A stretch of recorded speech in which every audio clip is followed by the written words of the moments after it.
Welcome back to Library Trust YouTube channel. In today's class, we are going to learn how to make this beautiful dress that we see here. It's like a bubu, but it is not so free.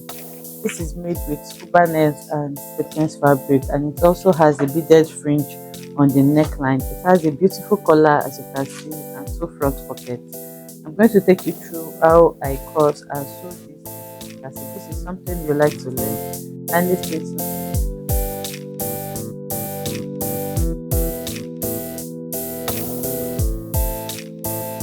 Okay, so I have folded my fabric into four. 1, 2, 3, 4. I'm cutting both fronts and back together. So it's a kimono, so it has a cut together sleeve, and the fabric I'm using is scuba net, and it's about 2 yards. So the first thing I will do is to mark my shoulder. So the shoulder is 16 divided by 2 is 8. So from here I'm going to mark 8 inches, which stops here. Like I said, the sleeve is going to be cut together, so you measure the length of the sleeve you want. I'm just going to exhaust what I have here. This part is not straight, so I'm going to straighten it out. So that is it for my starting point. So let me just roll this line because the fabric is not aligning well as well. So this line here is going to be my starting point. So once you're done with that, you're going to mark your neckline. So the neck width I'm going to work with is 3 inches for both front and back, and then the neck depth for the back is going to be 1.5, and the neck depth for the front is going to be around 9 inches. It's up to you and how long you want your neck depth to be. So here I'm going to go ahead and connect for the back like this, and then for the front is going to have a collar inserted into it. So for that, where the neck depth stops, I'm going to come in by 1 inch, depending on the type of collar you want to work with. Mine is going to be 2 inch, and I want it to overlap. So I'm taking 1 inch here, and then from there I'm going to connect back to the neck width. I hope this is clear enough. So once you do that, you come here now and mark 1.5 or 2 inches for your shoulder slope. And once I mark that, I hope my camera is taking it. So once I mark that, I'm going to connect it to my, let me just place it like this. So this is my neckline, this is the back, this is the front, and this is the 1.5 inches that I came from my shoulder slope. So I'm going to connect it together like this. So once you connect this, from where the slope stops, you are going to mark your round sleeve opening. So it should be around here, and it is not tightly fitted. So you can see I'm taking the measurement, depends on what you want. This is around 20 inches, so divided by 2 is going to give me 10. So from there I'm going to mark 10 inches. So the 10 inches stops here. I'm going to make that into a straight line as well, and that is going to double as my chest line and my armhole line. So on that point, I'm going to mark my bust divided by 4. The bust I'm working with is 45, divided by 4 is 11.25. So once you mark that, it's not tightly fitted, so you're going to add your seam allowance and your ease allowance to it. So for that, I'm going to add extra 2 inches. You can do more or less depending on what you want, but remember that I'm working with a fabric that is not so wide. Okay, the fabric is just 2 yards, so this is what I have now. Okay, so now to connect this, if you want the waistline to be a little bit shaped, just work with me. So here from the starting point again, I'm going to mark my half length. My half length is 17, which is here, and then I'm going to mark my hip line. The hip line is 26. So on the hip line here, I'm going to mark my hip. The hip is 46. 46 divided by 4 is 11.5. So here I have 11.5. I'm going to add 2 inches to that as well. 1 inch for ease and 1 inch for seam allowance. So what I'm going to do now is to take this all the way to the hem. This straight line that I have here, I'm going to mark it all the way to the hem of the dress, just like this. So like I said, for the waist, if you want the waist to be a little bit shaped, what you need to do is to on the waistline, you can just come inwards by 1 inch or 1.5 inches, and then you reshape it. So once you do this, just recheck. The actual waist I'm working with is 36. 36 divided by 4 is around 9 inches. So you can see I have my 9 inches here and I still have excess. So just check like that to confirm that your waist is still secure. So now I'm going to take my ruler and then reconnect my shape. So this is the new shape that we have, and you'll see that the waist is a bit defined. So now I'm going to connect this to the sleeve so that we don't have any sharp points, and then we're just going to make a straight line for this. If you have more fabric, let's say you're working with 3 yards of fabric, then you can extend your sleeve as much as you want. I'm going to add sequins on the hem so that it can be longer for me. So this is all I need to do. I'm going to grab my scissors now and then I'll cut this out.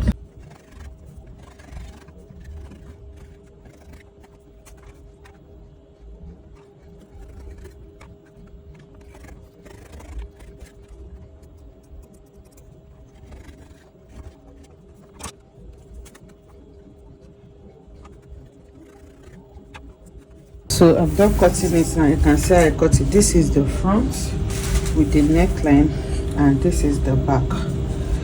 Okay, so the next thing now is to place the designs. I'm going to be working with a velvet fabric for mine. It's a black velvet fabric, you can see, and because of the nature of velvet, I have fused hairstay to it. So I'm using a cotton hairstay. This fabric is like net. It's thick, but it's kind of see-through as well. So I want a lining that is good, so that once it is washed, if you use a paper stay, if you wash it, it may. So that's why I'm using this cotton hairstay. So what I'm going to do now is to start cutting out lines. So you determine how wide you want this design to be. Okay, then I'm going to cut it out in lines. Then I'm going to be hemming it on the 2 sides and sew it straight. So the first thing you need to note now is the distribution. You need to know how much you want. Okay, of course one is going to be at the center. So if I have one at the center, I'm going to determine the spaces that I want in between the next one. So from the center here, you can mark maybe 3 inches interval, and then you place the next one, or anyhow you want it to be, but I want it to be around maybe 7 by the time I'm done. So I'm going to be distributing it, and once I make the mark, I'll cut the sequence and then I'll start sewing it to it. So I have got my head to mark the lines where I'm going to be adding my sequence. Okay, it's going to start from the hem. So this is the center line, and for the center line from the hem I measured 24 inches upwards. It's totally up to you and the length you wish to use for your own, but for me I'm going to be working with 24 inches because I want it to have a little bit of space, because I'm going to be adding a fringe from the neckline. So the fringe will stop around here, so my sequin will start from here. So that is the length for the longest part, which is the middle, 24. Then from the middle I started deducting for 4 inches. So 24, the next one is 20, and the next one is 16, and the last one is 12 inches, which is here. Okay, so that is the measurement that I used, and then the spaces in between each of them is going to be 1.5. so this is the center. Remember the band is 2 inches, so it's going to be centralized, 1 inch here, 1 inch here. Then from there I measured 1.5 inches space, and then I'll place the next one, which is going to be 2 inches, and then another 1.5 inches space, then place the next one. So that was how I did it. I've also gone ahead to cut out my sequence. So here I cut 3 inches. Remember I said I want it to be 2 inches wide. So what I did was to cut 3 inches out. Then I'll be able to fold 1/2 inch on both sides like this. Then I'm going to be left with just 2 inches. Okay, so what I'm going to do now is to go ahead and sew this to that lines, those lines that I made. I also made the same line for the back as well, using the same method. You can see this is the middle, the longest, which is 24 inches, then 20, 16 and 12 inches. So I'll go ahead now and sew it. So you can sew it anyhow you want. You can use any gun if you don't want to sew, but for me, I'm going to be sewing mine. So what I'm going to do, the starting point here, I'll cut off this part that does not have sequence. I'm going to take it out, and then I'll start sewing from here. So you can first use your iron to create this seam allowance. Then I'm going to centralize it. I'm going to lock it on the upper part here. So once I sew it, I'll be able to flip like this, and then I'm going to start sewing on the sides. I hope you understand that.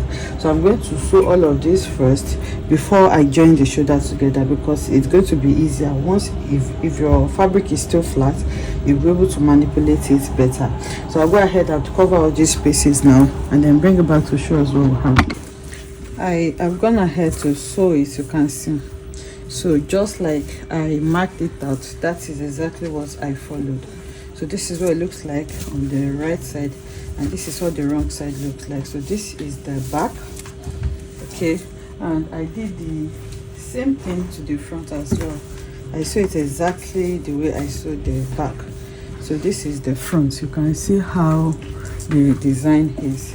And then for the front, I added 2 pockets. I wanted to do a welt pocket initially, but I'm using 2 yards of fabric. The pieces I have left is so small, so I just added this regular pocket, and then I taped the upper part with sequins. So this is what we have. So the next thing now is to place the right side, the front and back on each other, and then I'm going to go ahead to sew to join the shoulder. So after joining the shoulder, I'll have the sleeve area together. So I'm going to tape it with sequins as well. Then we're going to measure what we have on the neckline so that we can cut out the collar. Okay, so I have joined the neckline together, and this is what we have. So the next thing is to measure out the collar. So to measure it, I'm just going to put it on fold like this so that I can do that easily. Then after putting it on fold, I'll start measuring from the center back all the way to the front. So from here now, I'll measure what I have. I have about 14 inches. So you multiply that by 2 because it is on fold, and that's 28. So I'll go ahead and cut 30 inches so that I don't have any shortage. So I'm going to bring my leftover sequin fabric, and then I'm going to use that to cut the 30 inches. That's 15 inches on fold. So I have 15 inches here. So the width of my collar is going to be 2 inches. So I'm going to put that on fold as well. You make sure you have 2 inches. You can add half an inch for seam allowance. So if you're measuring it without the fold, then it means you will measure out 5 inches. I hope you understand that. So this is what I'm doing here. I'm measuring out 5 inches, and then I'll go ahead and cut that out.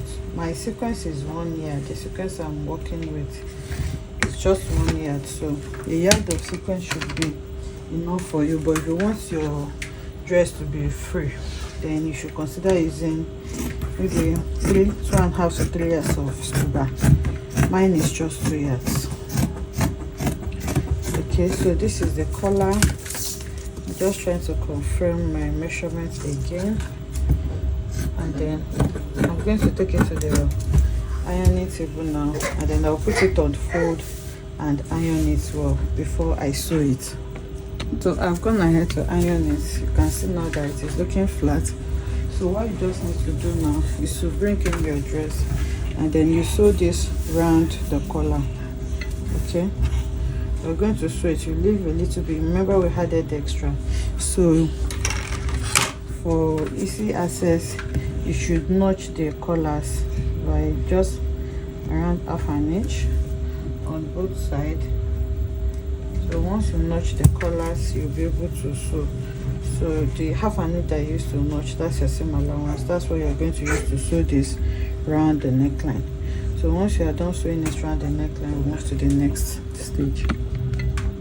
Okay, so I have gone ahead to sew it round. So this is what we have now. So you go ahead and weave off this rough edge. So once you turn it to the wrong side, this is what you have, and on the right side, this is what we have. Okay, just sew it all around your neckline. So like I said, I want to put fringe in mine. This is a beaded fringe. This is about half yard. It comes scanty like this, so for it to be full, you can see, for it to be full, I'm going to fold them over and over so that I will have something full. So it has a band that you can carefully sew on, that way you'll be able to attach it to your dress. So like I said, this is half yard, so I'm going to fold it to multiple, maybe 3 or 4 times, so that I can have something full. I want it to be full. So once you fold it, you can first hold it with your stitch on your sewing machine first before you sew it to your dress. So basically what I'm going to do now is to place it here, and then I'm going to sew it to this remaining part first before I turn everything out. So this way you can see how full it is looking now. I've gone ahead to sew it. I used the zipper foot because it may be a bit difficult to sew because of the beads, so I used the zipper foot to do that. So once you are done, the next thing to do now is to fold this seam allowance. You're going to fold it in like this, and then you turn to the wrong side. So once you fold it in and turn to the wrong side, you will see where to sew. Okay, so you can see that I'm just bringing out the allowance of the collar. So you're going to bring them together like this, and then you're going to sew on your seam allowance. So this is the seam allowance. So I have a stitch there already, the stitch that I used to hold the beads. So that is the stitch I'm going to follow, and then I'm going to sew it. So by the time you sew it and you turn to the right side, everything is going to be inside like this. Okay, this is what you're going to have. I'm gonna to sew it. I sew as close as I could because of the beads, and now I'm going to cut off the excess that I have here. So you're going to weave that part off as well. Okay, there's an easier way you can do this collar by just putting this on that. If you would like a tutorial on that, let me know in the comment section, then I'll consider doing something like that. So this is what we have now so far. So because the fringe is still showing a little bit here, so I'm going to top stitch with my sequins like this so that I can seal it off completely. Okay, so that is what I want to do. So once I'm done with that, and you can also leave it like this, if you iron it properly, it will also come out nice. So if you don't want to top stitch, just make sure you iron it very well. So now I'm going to tape the sleeve with sequins, and then I'll just fold them over and sew it by this side, and the bubu will be ready. So I'll do all of that now and bring it back to show us what we have. I've gone ahead to tape the sleeves, and I also sew the side. So on the side, remember it's not a really free dress, you need to open it by the side like this so that you can work freely. So this is what we have. This is what it looks like. This is the taping on the sleeve. So I'm going to go ahead and iron it flat now because we did a lot of sewing on this. And then you're going to weave it with the rough edges, iron it really well, and then I'm going to take it to the mannequin so that you can see what it looks like. So this is what the front of the dress looks like, and this is what the back looks like. You can see how beautiful it is. So I'll take it to the mannequin now, and then we'll see what we have. So this is what it looks like. You can see how beautiful it looks and how simple it is to make. I hope you enjoyed making this beautiful tutorial with me. If you enjoyed this, let us know in the comment section. Like, comment and subscribe to our channel, and I'll see you in the next one. Bye.